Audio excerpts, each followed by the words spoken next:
In a world torn by ambition and war, one man rose above them all: Julius Caesar, Rome's most brilliant general and fearless leader.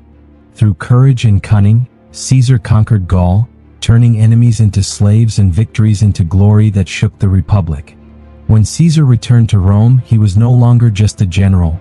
He was a hero worshipped by the people and feared by the Senate. But behind the cheers hid whispers of fear. Senators saw in Caesar not a savior, but a king in disguise. Before the Roman people, Mark Antony offered Caesar a crown, and though he refused, ambition had already been seen.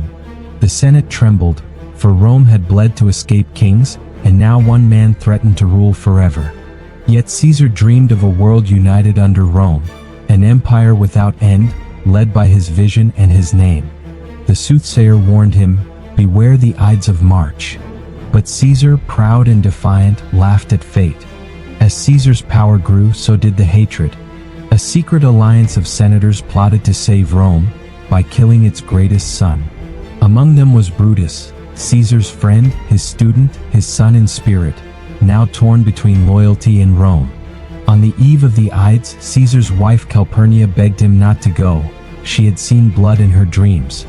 Thunder rolled above Rome, the gods gave signs.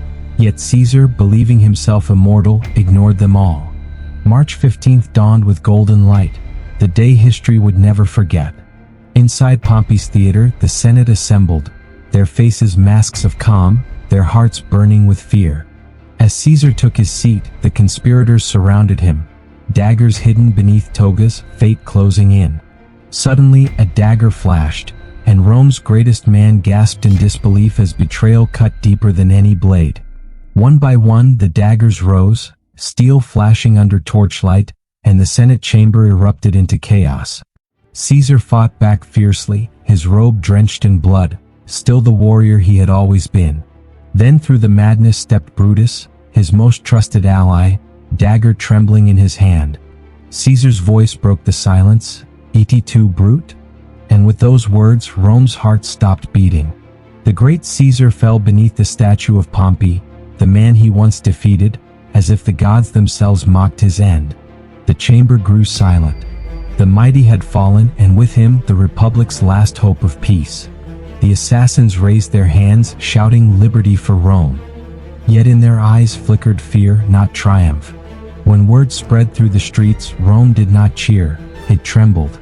The people mourned, and chaos consumed the city. In her chamber, Calpurnia wept.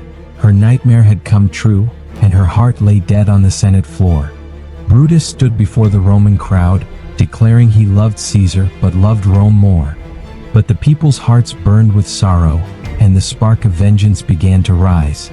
Then came Mark Antony, Caesar's loyal friend, silent, mourning, and burning with hidden fury. At Caesar's funeral, Rome gathered as one, not for a tyrant but for a legend who shaped the world. "Friends, Romans, countrymen, lend me your ears." Antony's words turned tears into fire. As Antony spoke, the crowd wept, then raged, their grief turning into fury against Caesar's killers. Rome was no longer a city, it was a storm. The Republic had killed its hero and awakened the wrath of its people. The Senate tried to calm the storm, declaring that Caesar's death had saved the Republic, but few believed them anymore. Mark Antony sought allies in the chaos, reaching out to Caesar's heir, the young and ambitious Octavian. Octavian was barely 18, but within him burned Caesar's blood and a dangerous brilliance. Together, Antony and Octavian swore vengeance, their unity born not of friendship but fury.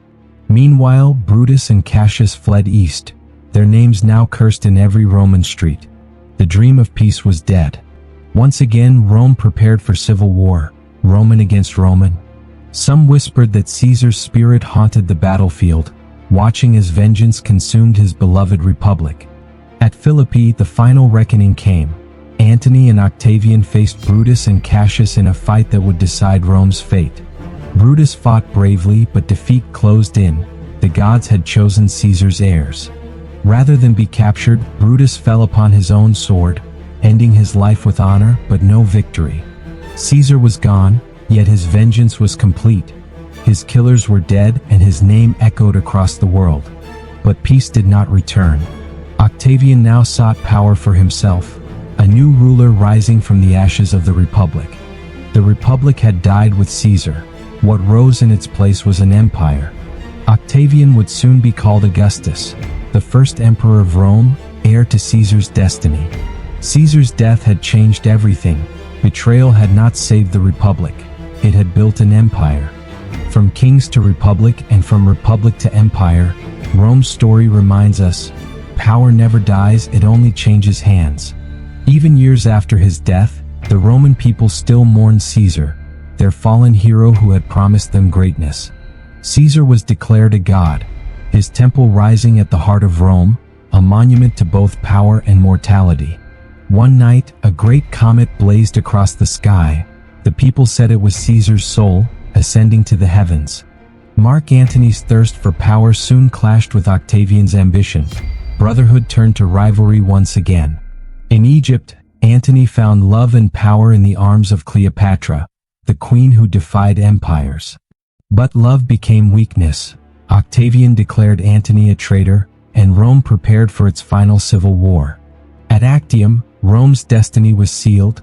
Antony and Cleopatra's fleets burned beneath the blazing sun. Defeated and cornered, Antony fell on his sword. Cleopatra soon followed, choosing death over chains. Rome hailed Octavian as its savior, the man who ended chaos and restored order to the world. The Senate gave him a new name, Augustus, the first emperor of Rome.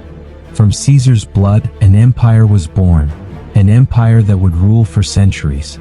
The Republic was gone, its ideals buried beneath marble and ambition. Yet one name endured, Julius Caesar, the man whose death created immortality.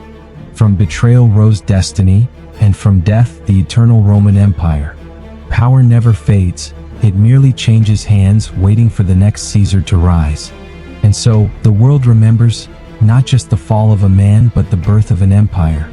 Caesar died that day, but his legacy built an empire that would outlive them all.